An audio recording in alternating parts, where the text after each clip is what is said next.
Maybe we should talk about the movie we're really here for. I'm excited for this one. I don't care. I'm here for it. Well, I'm here for it too. I'm Jeff and he's Kev. We're back with 0 Point reviews. Yep, we got Deep Star 6 this time by Sean Cunningham. All right, Kevin, you seem to be more in line for checking this one out. What did you think of this one? Um, well, last week I think I said that as we were going backwards in time towards the beginning of the 1989 Sea Monster Fest or whatever you want to call it, Sea that Monster 1990, whatever. Yeah. yeah, like Kraken Palooza or whatever they wanted to call it. Palooza. Like none of these movies were particularly great. One of them was on Mystery Science Theater 3000, and really, this one should be on Mystery Science Theater 3000. The only thing that really saves this movie from that fate is the fact that they already riffed Lord of the Deep, which was completely worse than this movie, like wholly unwatchable. Yeah, when you break it down to brass tacks, that is by far the worst of them all. Yeah, this I liked it a lot as a kid, and the scene towards the end, the decompression thing was just the shit to me as a kid. Oh And when God, I yeah, that freaked me out the first time I ever saw this movie. And this is before all these other movies that we've talked about. I saw Deep Star 6 before I saw any of these other ones. Clearly before Deep Rising, but like Leviathan, The Abyss, you go down the list, and this was the first one for me. same, and I want to say, but I don't think I can say that this is why I prefer this one more than any of the others, because ultimately that is the case. I really like this movie way more than Leviathan, way more than Deep Rising, fuck ton more than Lords of the Deep. Lords of the Deep was cheesy and dumb and boring. This was just cheesy and dumb. I wasn't bored at any given point in time. Like its cheesiness added a little bit of authenticity of it being a creature feature to me, and it made it a bit of an endearing type horror film, like something that's reminiscent, almost Corman-esque, which is again not bad, just low budget. And this wasn't bad to me. Yeah, this had more of a ensemble cast going on than any of the other movies really did. Like, yeah, Deep Rising had a little bit of that, but the main focus was really on like two or three people at most. Everybody else was clearly just a guest role or even lesser than. But you get to this movie as compared to like Leviathan, which literally only had like four or five people in it, the entire freaking movie. This one, you had an entire cast. It felt like you were watching some sort of variation on Aliens, where you actually had a group of people. They all had a character. They all had some sort of like nuance to them. They all felt fresh and original. Like it didn't feel like you're getting shoehorned into some, oh God, we got the token this character, the token that character, and oh, that one's going to be the first one to die. And it's surprisingly not. You're right. I looking at it that way, you're absolutely right. It is that more of an ensemble, like you said, even more so, I think, than Leviathan. Leviathan had, like you said, that little core, and it was niche, and then suddenly there was a monster. And I think that kind of went one of the things against Leviathan is it made it drag a little bit as far as its pacing. This was a lot more interesting in a way, and its pacing seemed a bit more appropriate that way. Yeah, I would say I like the pacing, but there are times like for the first hour and 5 minutes, it feels a little dull in parts. And it's not the movie. It could just be the pacing, but they did spend a long time building up to the point that this monster actually first appears on the screen at the 1 hour and 6 minute mark. That's the first time you see the creature. And the main problem I have with this is, this movie describes it as an alien. Like, not all aliens come from space. This was not an alien, it was a sea creature. Why they called it an alien in the marketing is beyond me. That's not what this movie is. So, but the pacing, once the monster shows up at the end, it feels like the third act is like bing, bang, boom, straight through. Like there's no dawdling. There's no, we got to get this MacGuffin for like the next 20 minutes. It's no, we got to fix this. We got to fix that. They get right on it. They get it fixed. There's no dawdling. And I really like when they get to that part. So it kind of depends, maybe it's because I've seen this movie so many times in my life, but for me, the first hour or so was a bit of a slog to get through. And at times I felt bored. But it's probably because I've seen this movie so many times. For a new person, you might have a much different impression. I could respect that. I mean, it was like seeing it new. Of course, there was so much that I remember because I did see it. I rented it more than once. I know that. But I can see what you're saying, because at the beginning, not all the characters are that interesting. And there is a lot of cheesiness to it, to the extent of these are all supposed to be Navy crewmen, or at least some are Navy, some are contractors trying to keep a contract with the Navy. And that is ultimately what fucks them all and kills them all. Right. Because again, like you said, it's not an alien. They use that in the same way that we use hashtags now. It's like, use as many fucking hashtags to get as many eyes on it as you can. They use that word aliens. And it's like, just like with the Friday the 13th TV series. Doesn't matter if it has Jason in it or not, just fucking throw it on there and people go look at it. And that is what happened. But this, I can't say that this monster is better than the Xenomorph by any means. It's not. It looks stupid. I will say that. Yeah. I want to say it's not as bad as Leviathan, but the Leviathan looked like 3 or 4 different monsters depending upon how far along you were in watching the movie. Right. And it even had a grump face, like, yeah, I'm angry too. This did not. It looked like a crustacean in certain different ways, but it had tentacles. At one point, it had a tentacle, and it used it to smack Nia Peoples in the ass and throw her in the water so it could eat her. Never saw that tentacle again, but it worked out in that scene. Yeah, well, I would give credit to not showing a whole lot of the creature until the appropriate moments. So they kept like a lot of the visuals of the creature limited, and to a point with a lot of like, horror suspenseful movies from this era and before, less can sometimes be more. Like the less you actually see of it, the more it might intimidate you or increase the tension. And I'll give the movie credit. Like it definitely has a great atmosphere going on, especially with Henry Manfredi's score going on along with it. So, hey, we broke our streak of Jerry Goldsmith scoring movies for the last couple of weeks, and now we're on to someone else with equally as good track record. Maybe not as epic as other people would call it, but hey, Harry is excellent. Oh yeah, I don't know, because it's like I like an awful lot of movies that he scores. Oh yeah, but it's like you say Jerry Goldsmith, and you could go down from like the big budgets to the little budgets. You hear about Harry, and it's like, oh, the horror guy. It's like John Carpenter scoring. It's like, you know who he is. Yeah, okay. I see him as being bigger than that, but I can see as most people who don't follow that sort of thing probably would be like, yeah, who the hell's that?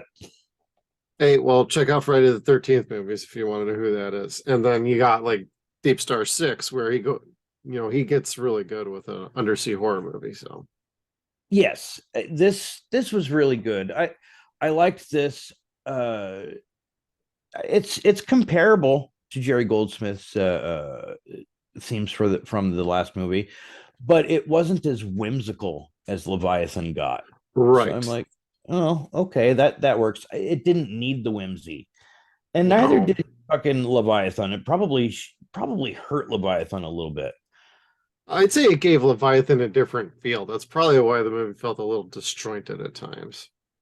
Fair enough. Between that and the visuals of fucking Peter Weller in a fucking bandana, it made it a bit more camp. This stayed more along with the theme of the movie itself, the vibe of the movie.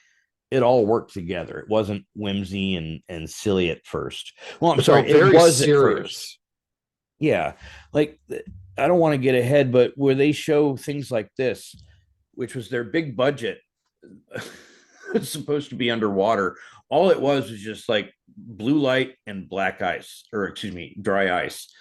Um, this is where the budget went, and this was the only time you'd hear whimsical music. Would be times where you'd see a big panoramic like this.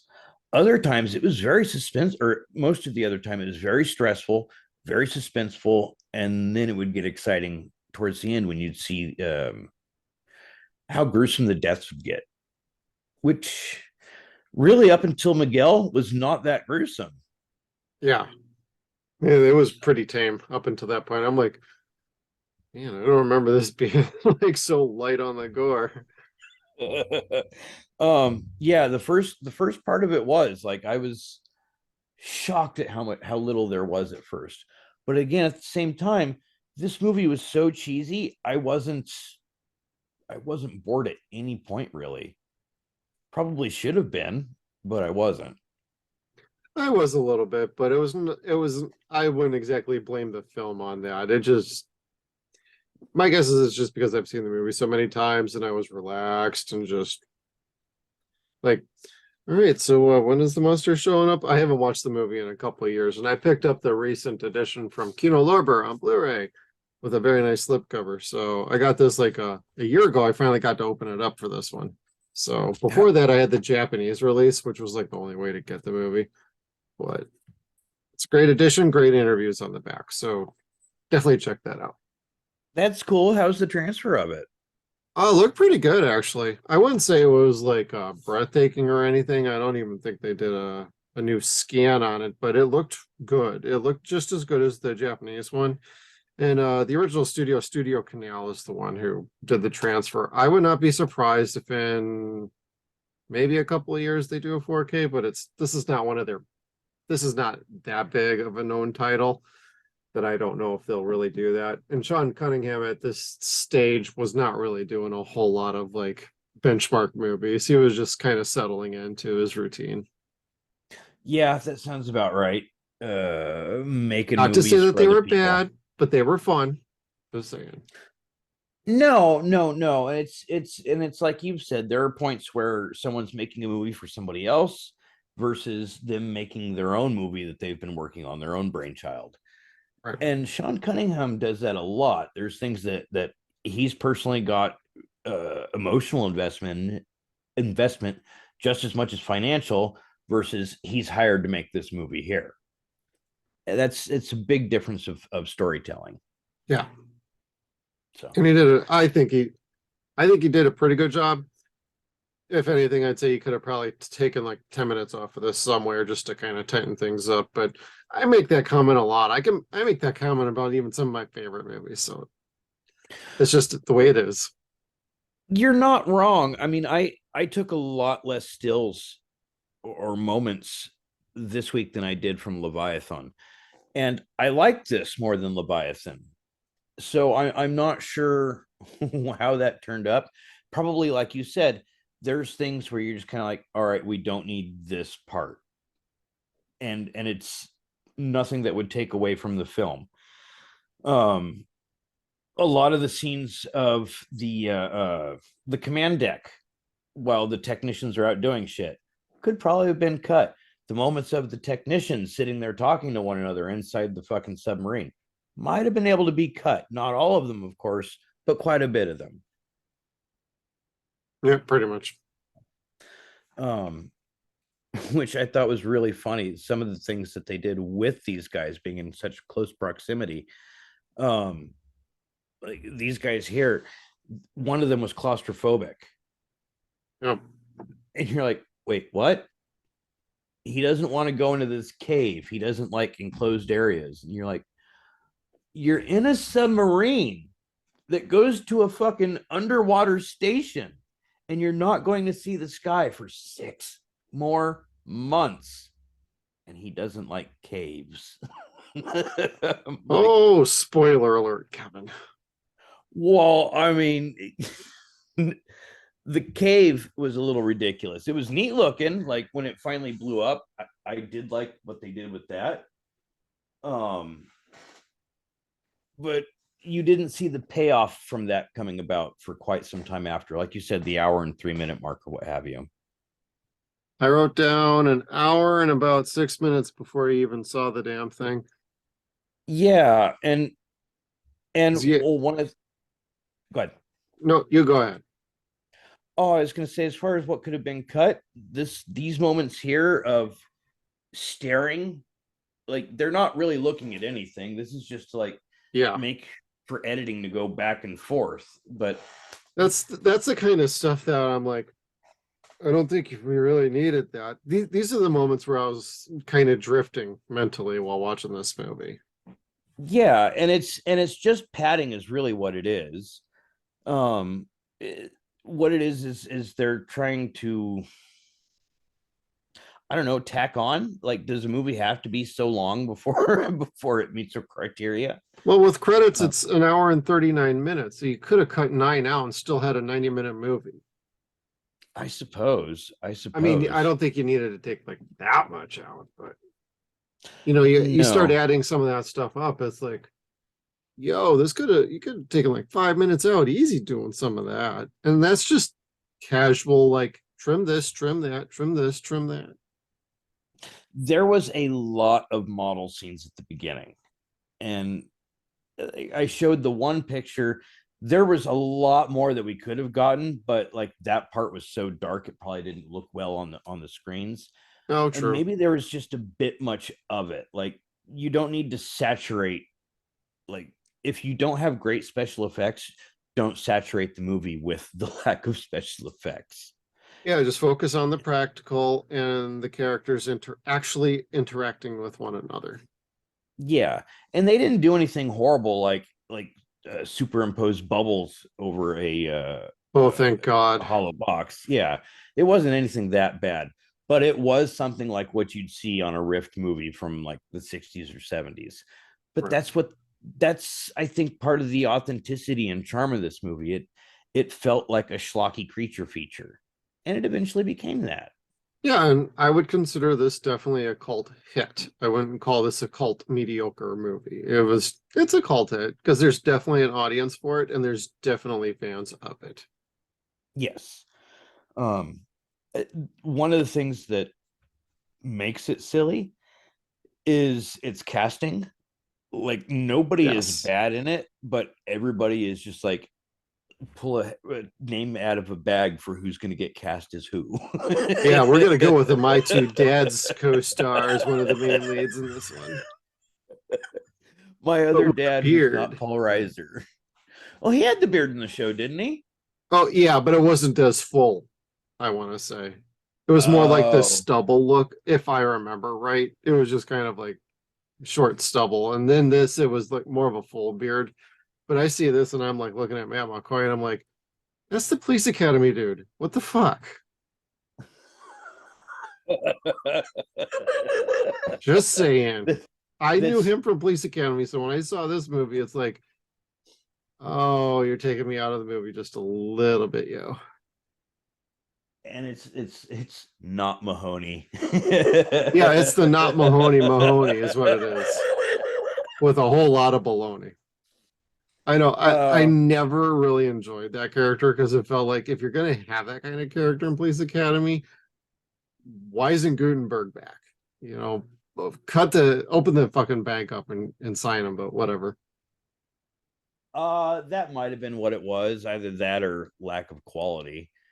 Um, I liked it up until the point where they went to Russia, and I think that's like 2 movies past where people thought it was good anymore. So Dude, Citizens on Patrol. I liked that one. Oh, I know too. Dude, that's what I'm saying. Like, yeah, Citizens on Patrol. Because that had our favorite guy from Sons of Anarchy in it, Tig. Oh, that's right. It did, didn't it? Yes, it That's did. right. Oh, But speaking of the cheapness of it, I just wanted to go back to this really quick. All the lights up here and stuff are just like color on. They're two-dimensional. Nothing is nothing is an actual button there. They just put like different colors over lights. Yeah, it's just like a little plastic sheet with a right in front of a light. Yeah, and it totally works. All they did was sit there and just like chatter at the crew.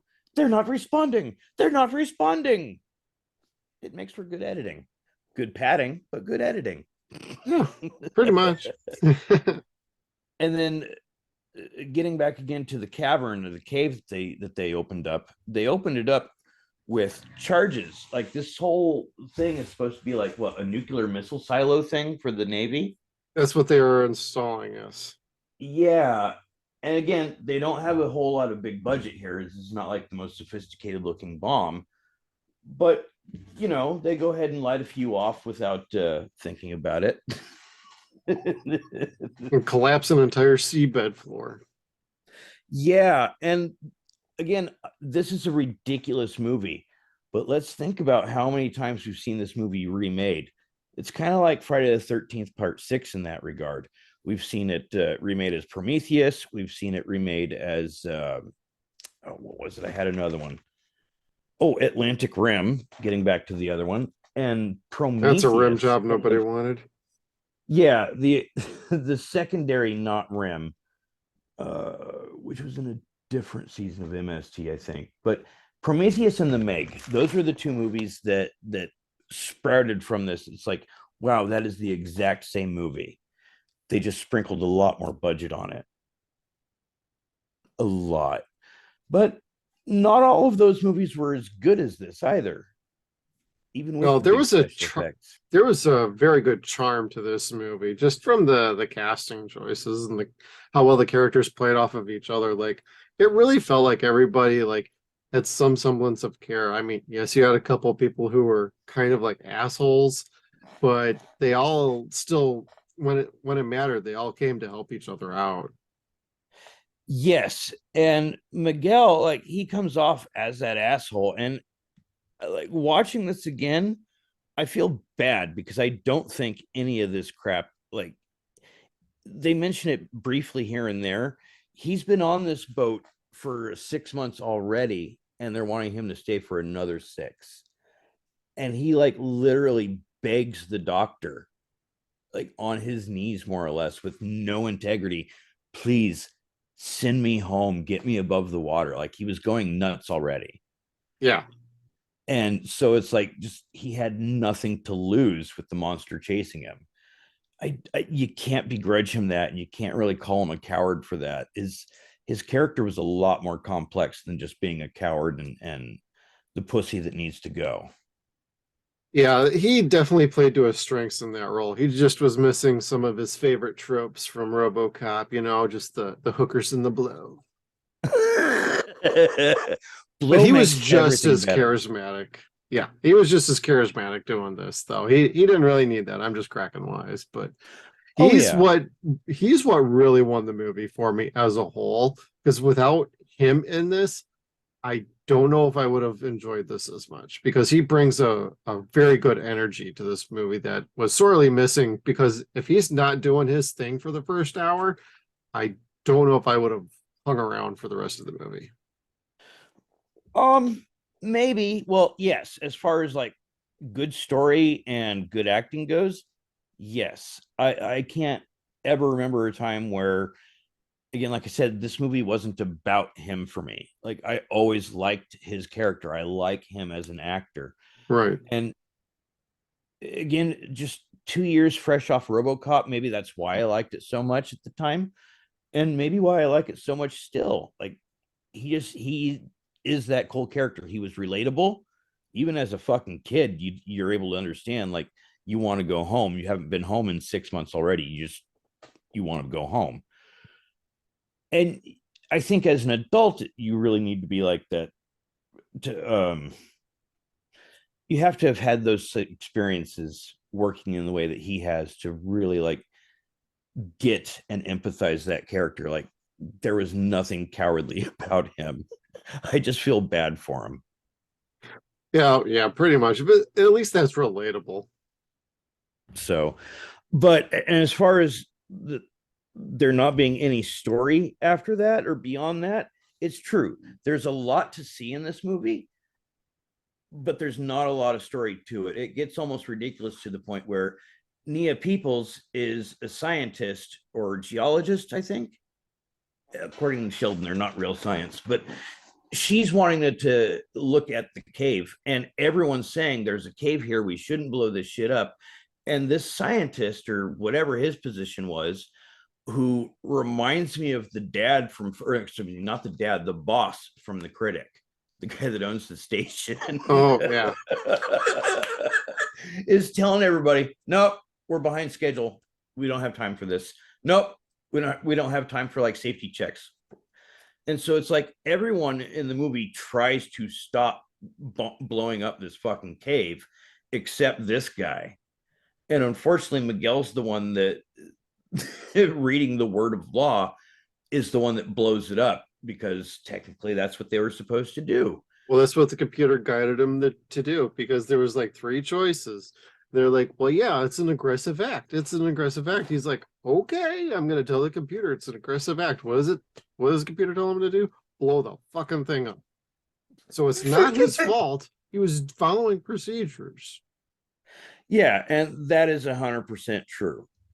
So, like, that's where you start to feel bad for him, because he's not whiny. Like, he's like, it's not my fault. It's not my fault. And it's certainly not the last time he fucking says it in the movie, neither. Right. You just feel bad for the guy. Well, he goes from like, can I just finish my fucking breakfast already? Because every time he was trying to eat his breakfast, they kept interrupting him. Hey, can you do this real quick? Hey, can you do that real quick? It's like you're watching an episode of like The Office, or watching the movie Office Space, where you're continually getting interrupted. And it's like, yo, can I just have my 5 minutes to fucking eat here? Like, come on. So like, this is why I felt like his character may not have been the main character, but it was one of the more entertaining characters to watch his progression through the whole movie, because largely everybody else stays the same. This is the one that keeps getting pushed and pushed and pushed. And of course, he ultimately snaps at the end. Yeah. And he's one of the few characters that's not a caricature. Exactly. Like, very much not stereotypical. The captain is very stereotypical. Like, yeah, hard ass captain with a heart of gold. I'm gonna float this thing so you ditch me and let me die. I'm gonna force you guys to leave. Yeah, that was cool, but at the same time, it's like, yeah, I mean, you're also an asshole, bro. He was like, he was an asshole to Miguel, telling him to basically get up, quit eating, and go do your fucking job, or go do what somebody else needs you to do. Right. And basically quit being a pussy about not being able to go home for the last year or whatever. It was not the most likable character. Very caricaturistic. You were not sad when he died. Like, there was nothing like, to oh, it. He's dead. Okay, cool. Moving on. Next. And it made it very weird. Like, when the main character and the lady are both sitting there like crying, like, you don't have that emotional attachment to the captain or anything about that character, that you're like, oh my god, I'm so devastated he's gone. Is and this that's the prawn parody going on behind you? Is this a prawn? Oh, I don't know. No. They were just trying to get the door up. Oh, they were trying to get something up. Yeah, see, basically what they were trying to do is get one over the next like this, and try to get it to, anyway, they were just trying to get the door up. I don't know. Shut up. Teamwork makes the dream work. That's all I'm saying. But other than this being foreshadow, there was nothing to it outside of looking fucking suggestive. If you say so. Because if that door is a metaphor for something opening up, I don't want to know. Look, I'm just saying, it was goddamn funny. He's hiding himself under his green screen.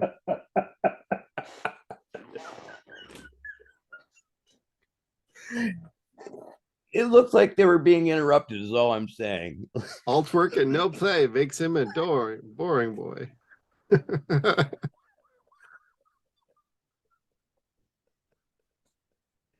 And when he dies, the best you could think of is at least you're going to go happy.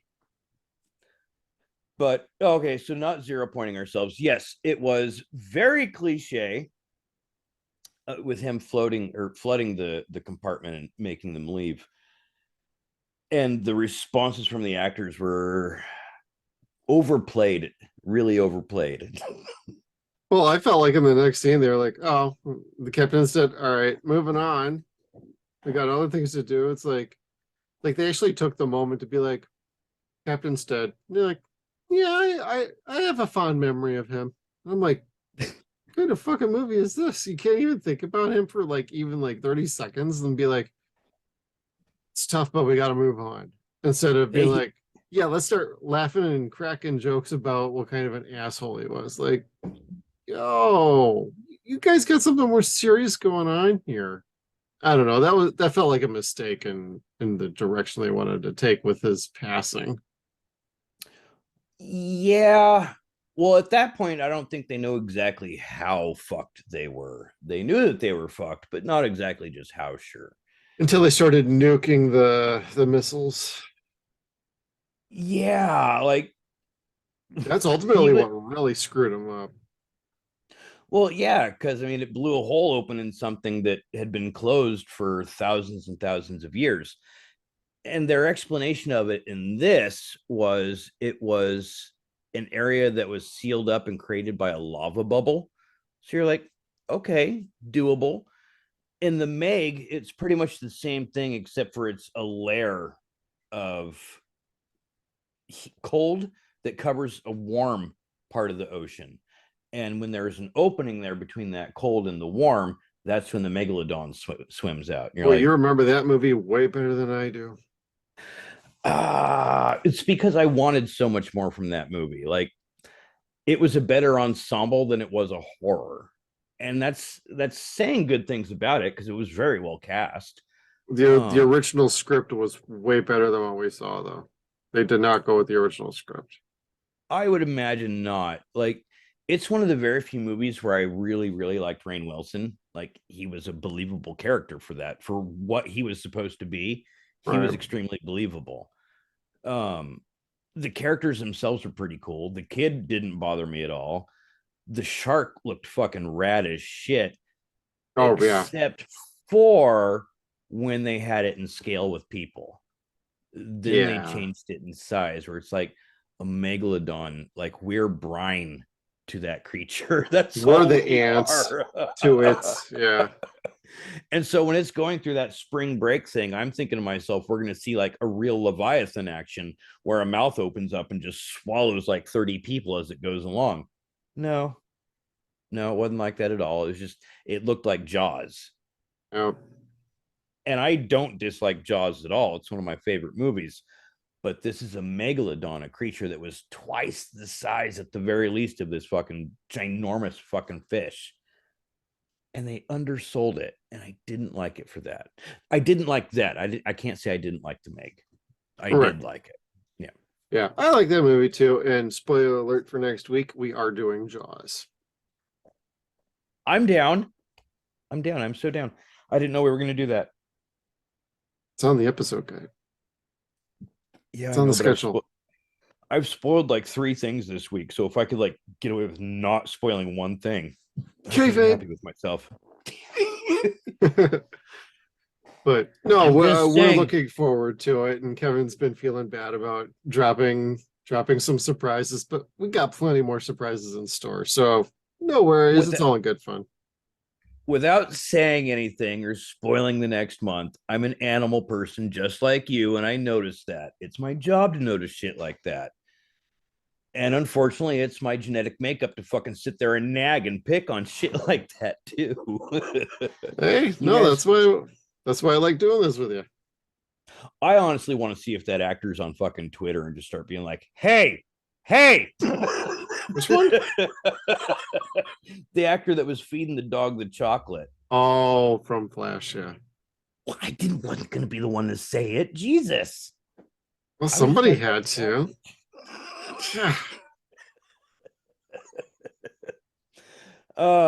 Not sorry. Not sorry at all. Because it was a pretty picture that we made too. I mean, Yep. granted, So be sure we you're stole a checking out bunch our of stuff. social media because Kevin's got some great work going on. Trying to. Again, I was just trying to shame somebody that fed a dog chocolate. Like, even if you're not a dog owner, that's like an old wives thing. Like, everybody knows that dogs cannot have chocolate. Oh yeah. Yep. Nope. It's not good. And it didn't also help that I fucking hate the pilot to that series. Hate it. I always have. Love the series, hate the pilot. That's why I'm struggling to get started on that, but we'll get through it. If you we're only doing half, so start the pilot now. It'll take you 4 days to get through it. All right, good to know. It's the longest pilot ever. I'll be done with it in a flash. You can if you skip ahead. If you know exactly what parts to watch, like the whole like middle of the film, like 80% of it is not necessary. Not at all. Duly noted. Duly noted. Now, what about for Deep Star 6 here? Could you avoid like 80% of this movie and still enjoy it? No. No. There was a lot of it that I did like.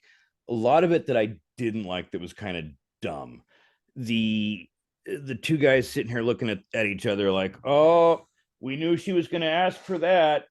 Padding sucked, stupid. Didn't need them. I guess they needed to do something to make them relatable and likable because they were going to die in just 2 minutes anyway. But they unceremoniously died. So it wasn't really worth giving them that fucking moment of characterization. So, I mean, stuff like that could have been cut, yes. But at the same time, you also need to have a body count. Where the body count was slow in this movie is it wasn't the monster that killed people until the end, or at least you didn't see him killing people until the end. Right. Yeah. So not a whole lot I would have taken out of this. The movie flows fairly well, and because even though you don't see the monster for the first half of the movie or 3/4 of the movie, it's still a decent flick with the way these people interact with one another. Even if nobody's getting killed, nobody's fighting with one another, it's still a good movie to watch these people interact. And it's rare that you have movies like that where you're like, I could enjoy this on two different levels. Like, it's not just the body count. This is also a really enjoyable story. Or if you take out the body count, I could still watch a movie about this. And that's kind of what this is for me. Yeah, there's a very good investment in characters in this, so you won't be lost trying to watch this movie or figure out what's going on. The movie doesn't play it stupid, but it doesn't exactly dumb things down for everybody. You have to be active in following it along to understand what's happening. Yes, that is true. And the only point where, or the point where you need to start to pay attention is this here behind me. Yes. This is the scene where the monster finally comes aboard on the ship. And most people have thought since the movie came out that this was the monster. This isn't the monster at all. This is just the image that's on the cover of the movie. It's a diving suit for extreme high pressure. And they had something similar to it on Leviathan. It just didn't look as alienish as this. This looks very bulky. It's very Robbie the Robot looking in a way. I was going to say BioShock almost. Yeah, exactly. This is what the Big Daddy came out to be eventually, which is dope as fuck. That was meant to be dope as fuck. But this was kind of cool. And then the other thing that they did with it is it was so fucking big that they needed to like get it hoisted and dragged across the fucking room by a chain. It was awesome how big this thing is, but then it also leaves you wondering, well, how the hell were they gonna how does he walk? Like, oh yeah, right. Like they never really got around that part. Yeah, are the the joints like motorized or what. Like it's very hard to Yeah. tell like how well can you move in that thing. Yeah, I mean, this thing's like a Hulk buster with like little grabby fingers instead of like, Hydraulics well, and stuff. Yeah. yeah. So I mean, it was very, I don't want to say low tech, just not as high tech as something you'd see now, but it was also very interesting to see. Like it's so big and bulky, you can't not look at it. Right. And how long was this guy gone for before they finally started pulling him up like a fucking worm on a hook? Because he really was like a fucking spinner on a bait. Yeah. Oh yeah. Right. Like the faster they pulled him, the faster that monster swam after him. And then it was very weird because he comes up screaming, "No, close the door, you're letting it in." And there was really nothing more that they could have done beyond that point. Like it was in there for good. Oh yeah. And you don't know how big this thing is because the hole that he comes through is ginormous. And you see him in bits and pieces, and you have no clue because the water he's in is not that deep. So you're like, okay. So at that part where he first comes in, that's kind of like watching the trash compactor scene in Star Wars. Yeah. A I could see little that. bit like that. But again, it's got Nia Peoples being fucking smacked in the ass off of fucking walkway. Poor thing. I liked her a lot in this movie, to be honest with you. I did too. She was pretty awesome. Like there was no bad parts for her at all. Yeah, most of Um, the cast had really good roles. oh, I had a picture of her that I meant to put in and apparently didn't. Uh-oh. That's a shame. It was a good picture. Was it a good picture or was it a good picture? It was a good picture. Gotcha. Very good picture. I believe it was the scene where she's lifting weights. Gotcha. Um, mhm. Which for whatever reason, it's like they had a It should shot of perk up a her few people. and they show her mid torso and crotch as she's like lifting weights, and you're like, bad naked? Is that what Seinfeld meant by bad naked? Like, Well, there's no nudity in this movie, like at all. no, there's not, is there? Not there's no nudity, and they only allude to sex. So, Except but for there's if you like Greg Evigan without a shirt on at the beginning of the movie, but well, I mean, that was pretty sexy unto itself. I mean, but who doesn't want to have one of my two dads?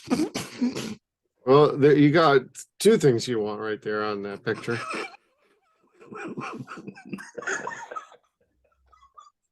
Now that I've figured out this trick, I'm gonna do this every fucking week. No, it does. I Kevin mean, it with his doesn't. slides. It makes me laugh like a big old giant baby. I'm an adolescent. I'm 43 going on 14. I'm sorry. Oh, no, you're not sorry. Besides, if they didn't want me to make jokes like this 30 years ago, they wouldn't have made fucking scenes like this 30 years ago. This is true. They wanted me to go through this and expand on certain things. I can't help myself. But back to Calamity. The scene here where the monster, they let the fucking monster in into the rest of the fucking station. Like they're thinking McBride is coming back like after just a couple minutes, and he only knocks once. It's like a thunk on the door. And it doesn't sound like a knock from a human being. And the No. doctor's like, "Oh, that must be McBride. I'll open the door." And the lady's standing there waiting for her fucking boyfriend to come back in. The doctor's to the side, and she opens the door, and all this water goes blasting past the doctor and hits the fucking lady in the face and just knocks her across the room.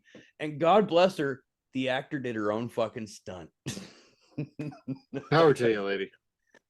And that's how you could tell that they didn't have a huge budget on this film, is the actors stayed wet.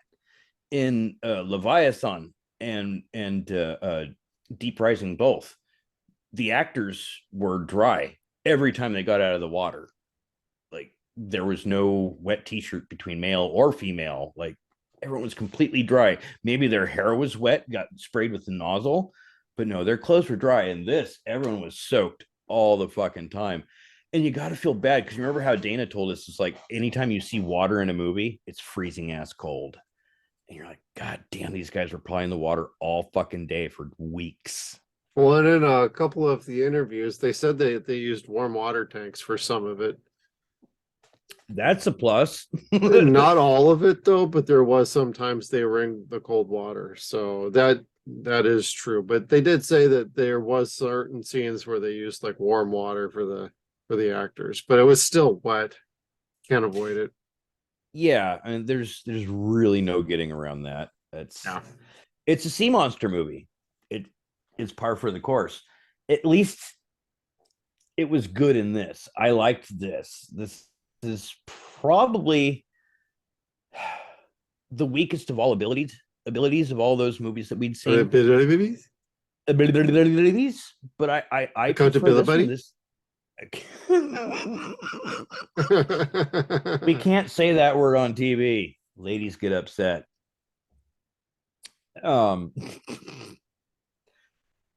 I just 0-pointed myself. I'm sorry. I had a C-bomb go off in my head. Yeah. It was gonna happen sooner or later on the show. Yep. But yeah, that showed their lack of budget. And everyone did their own stunts as far as I could tell. God bless them, they made it all through that. I can't get my point back. I fucking lost it. That's okay. Save me, God damn it. Nope, I'm going to let you wallow in misery and wonder where your point of topic really went off to.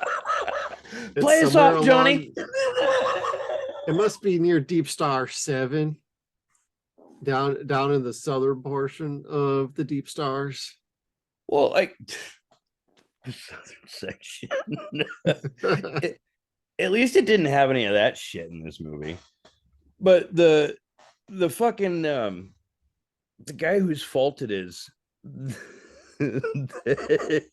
that basically blows up the cave, he dies in the worst way. And I wish I would have had a better slide of it. Like there was one part in the movie where they're going through all their weapons that they have, and they're all using street sweepers, like a shotgun with no fucking stock in the back. And these are civilian weapons on a naval ship, and this is all the weapons that they have. So they also have diving spears that have CO2 canisters or cartridges in the head.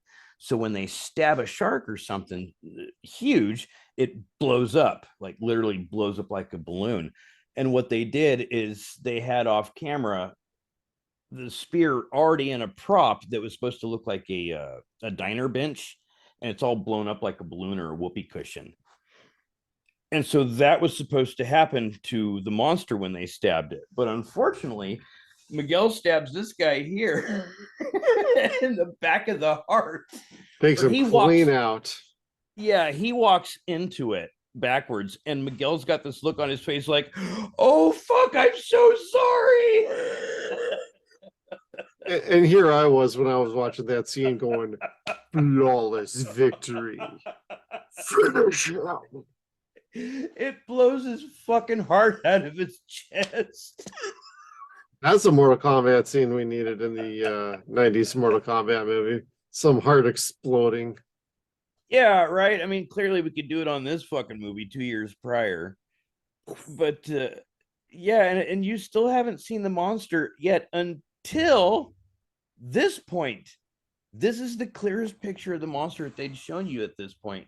And it's basically the doctor trying to get the monster's attention so McBride and his girlfriend could fucking get across the room. Because what was the word or the term that they used? I can't remember even what the fuck it was. But basically, they were saying it's attracted to light. It hunts and goes after things that are attracted to light. Like an angropod or something like that. Yeah, like if it saw an anglerfish, it would go after it because it has that light at the end of it. everything is attracted to light when it goes fucking hunting. So the fact that they have like flashlights trying to scare this thing or attract it wasn't that fucking impressive. Oh yeah. So somehow she turned the lights into a defibrillator and like zaps the fucking thing and only kills herself. But well, that's I don't after know. a few attempts to shock it to death. And then she just drops him in the water. Well, girl, you're standing in water. The creature's wet. Makes no sense. How, yeah. And then we got Kevin over here. Well, no, I'm just saying it's like this thing is neat looking because it's huge, but it was also very hard to tell what its ass was, what its face was, what its arm was. Because again, just like with Leviathan, it was not cut clear and dry what part of the animal you were seeing. What we needed was Val and Earl from Tremors going, found the ass end. You know what though? Like, I would say this movie's on par with the way Tremors vibes. It's not on par with its quality by any means at all, but it is that kind of creature feature where you're still emotionally invested in the cast, or at least Miguel Ferrer. Yeah. Well, yeah, you're going between like Greg Evigan's character and his girlfriend, and like she's pregnant, and oh, I didn't want to tell you because you said you're a drifter, and I wasn't sure you'd want to settle down. And as I'm watching this, I'm like, that is so 90s, because every time a woman was pregnant in a movie in the 90s and she didn't tell the guy she was with, it's because he was some loner and you didn't want to straddle him with being a dad, so you're going to try and be a mother. It's like, wow, I forgot how the tropes were in the 90s. Yeah, let's be real about it. You're going to try to fucking change him. You're going out with him because he's this way, but you're going to try to change him to be that way. And then you're going to fucking dump him because he's not the way he fucking was when you first met anymore. Yep. Tropes.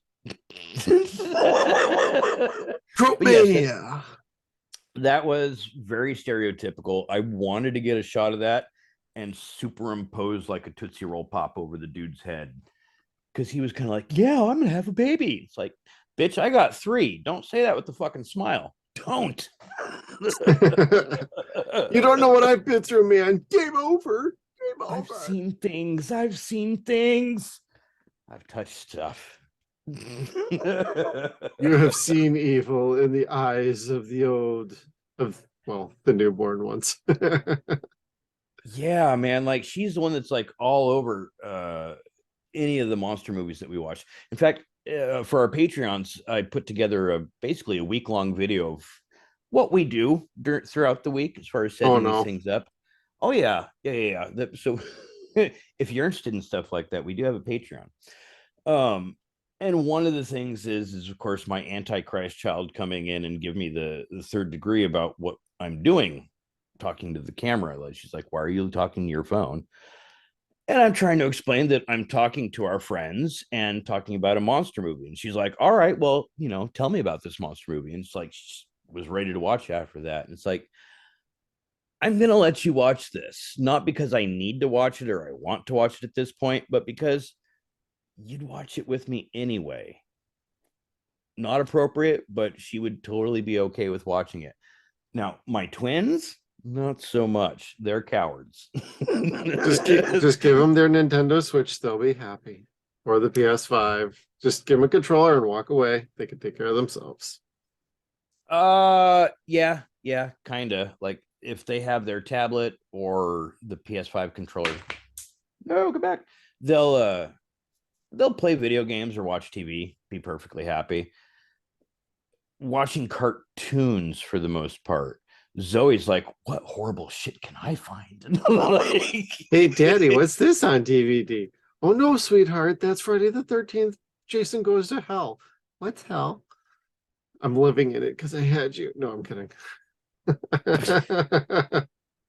Look out the window there, darling. All that out there, that's hell. And it's going to be yours one day. And it's just warm enough. When it's done with me, it'll be all for you. Once every generation, the evil passes through. And the shitty thing is your mother and I knew that it was a shithole before we had you. And that's how we roll. We had you with the intention of leaving you in the shit. But anyway, no, Zoe would totally fucking dig this. She did dig it. We watched fucking Willy's Wonderland for breakfast this morning by her choice. So she's going to be your horror movie fan growing up. Yeah, but she'll sit there and go, "Oh no, it's so scary." You're not really turning away, just like I never turned away and would turn the movie back on this moment a fucking adult walked out of the room.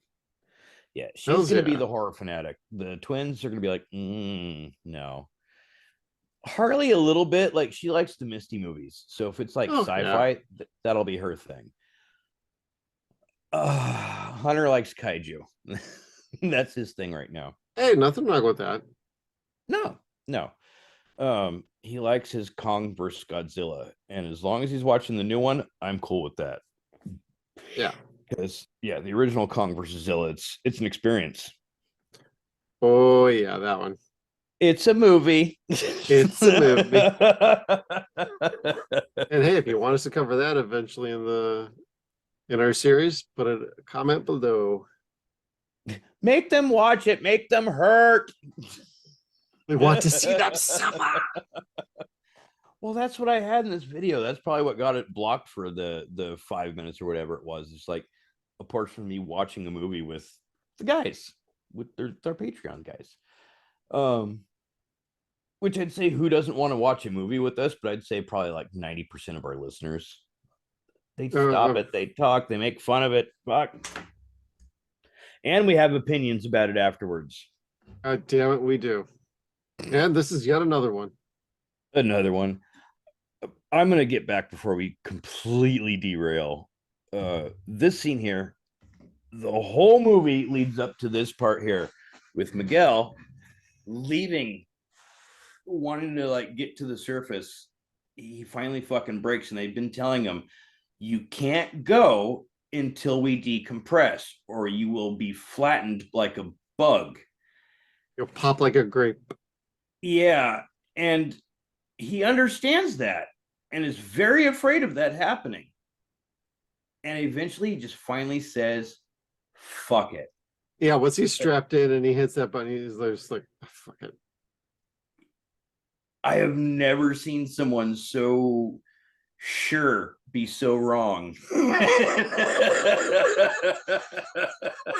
This is the most blood you get out of the whole movie, is this subsequent death.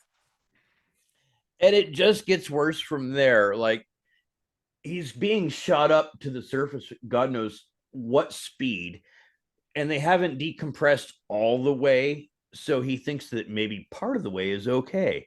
It's not. It's not, because once you get to a certain pressure, you're still going to collapse. And it's got this great scene of him collapsing like that. And all I could think of is, that's why you should chew gum so your ears pop and all that. Pop goes the weasel. Like, I'm sitting there watching it, and the voice in my head is like, okay, let's stop. What are all the different ways that we can pop our ears on an airplane? Because that's basically what happens. You got in that pressure container, ears popping, and who doesn't fucking hate that? And it really did start bleeding. It's bleeding out his ears, bleeding out his eyes, bleeding out his nose. I'm sure his ass would have been. His hands were starting to bleed and stuff. And it just eventually turns into this like blood splatter up on the fucking wall. Really cool scene. Probably worth the price of admission for me. Oh, I would agree with that. This is one of those things that's really, I don't want to say unspoken, just not given enough credit to when it comes to like really cool moments in horror history. This is one of those moments where if you see this in the movie, you could forget everything else about Deep Star 6. This is what you're going to fucking remember from the movie. Not the monster, not the suit. Miguel Ferrer fucking exploding from having his eardrums rupture. So he went like, boom, Yeah, totally worth it. And unfortunately, the movie goes on for like 10, 15 more minutes after that. So, but at that point, everyone's ready to they're in the sunlight because like he waited just like could have waited 5 more minutes and would have been fine. And so they're up like right after him and it's all sunny and shit. And it's that moment where, oh, we're all gonna be okay. No, no. And it wasn't as interesting as Miguel fucking exploding. So it's like the ending, the climax is really lackluster compared to the scene before it. Yeah, it's kind of typical Hollywood ending. Yeah, like as far as it being stereotypical, oh, we made it. Oh, here it comes popping out of the water at us. Cliche time. Yeah, and again, the only good thing that comes out of it is you get a good look at it. So it's this thing with predator mouth and crab eyes that suck into the mouth when it closes. It doesn't make any sense. And I can't say that it looks really cool, but it's really big and it ate a bunch of people. And it was more gruesome than the Leviathan monster was. So I liked this thing. It's cheesy, it's campy, it's fun. It's not to be taken as a serious horror film. I don't think we've seen the movie that we're wanting to see yet. Yeah, I think that's somewhere in the middle. Like this one went a little more serious. It had no wittiness to the one. There was no one-liners. There was no clever, smart, sarcastic dialogue going on. So it's really hard to find humor in a situation where you can't even take something said seriously in a different tone or a different way. Just didn't really have a whole lot of that going on. No. And they didn't leave themselves open for a sequel or nothing. Like there was parts of the creature that survived or weren't completely blown up. Like they could have screamed like, oh, I'll be back.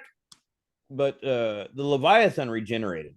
So if there would have been stuff like this in Leviathan, it would have come back eventually. This just kind of blew up, and that was the end of the movie. That was it. And Like that was it that. wasn't as cool. Yeah, it wasn't as cool as Miguel blowing up. It was campy. It was cheesy. Not as good, but it was still fun, and it had payoff at the end where everyone's okay. And the best part about it is the sky and the clouds behind her aren't real. It's it's a wall with painted clouds. Yeah. It could have been worse. It could have been a matte painting where it really looked bad. It was. You can see the reflections of the water like going over the back of it. Well, it was bad enough as it is. I'm just saying it could have been like really bad. Yes. Uh it could have been like that scene on the Truman Show where he's actually walking around the wall. Oh, like I know, finding right? the door.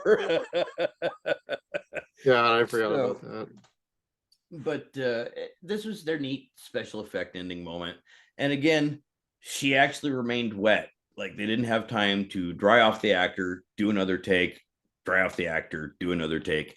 They just kind of left it as is and ended the movie. And you're just kind of like, well, that was something. That was a movie. Something. Yes. I'm not sad that we watched the movie. I'm actually really excited and grateful that we did. But I'm sad that it wasn't that great movie that I remember it being. But again, that's 30 years of nostalgia glasses or goggles.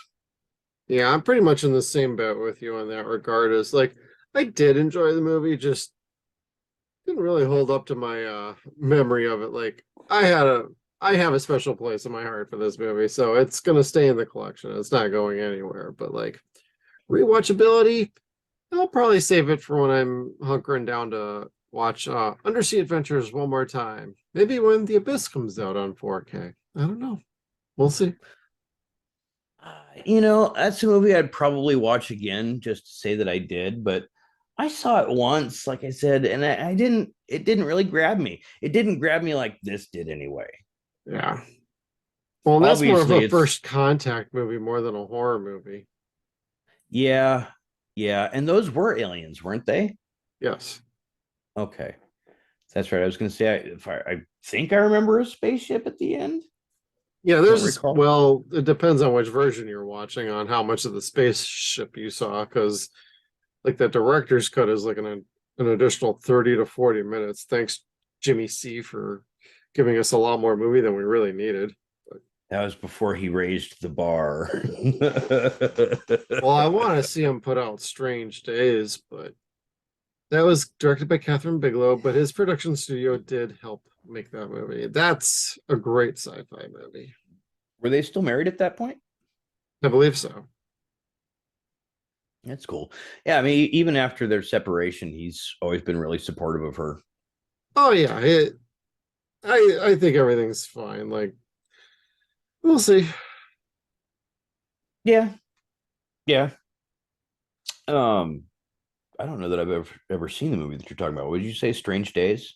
Yep, with Angela Bassett and Ray Fiennes. No. I'm gonna have to go look at that. And everybody else should take a look at that. Maybe we'll do that later this year. Put a comment below if you are interested in doing that, and we'll maybe take a look at putting that on the schedule. All right, Kevin, you got anything else for us? Are you ready to wrap it up? Pretty much Put a just towel ready to around wrap- that one. Yeah, I just want to say thank you to our sponsor tonight, Boobs. Thank you, Boobs. They always pay in pairs. They do. But no, just thank you again. I liked this movie. I thought it was the most fun that we've had since we started this trend. Yep. The trend of the 89 movies. Yep, the 89 Sea Adventure Monster, whatever movies. They're good fun. We got through the two of them. Then we went to the 90s with Deep Rising. Gonna follow it up next week with Jaws. All right, everybody. Thank you for tuning in. Give a special shout out to Chad Peterman and Skeeter Slater for being proud Patreon supporters. We'll see you next time. Make sure you check us out on all of our social media platforms. We got Facebook, Twitter. We are at Suns and Shadows. We're also on Instagram at Suns and Shadows Cast. We are at sunsandshadows.com. Thank you again, everybody, and we'll see you down the road.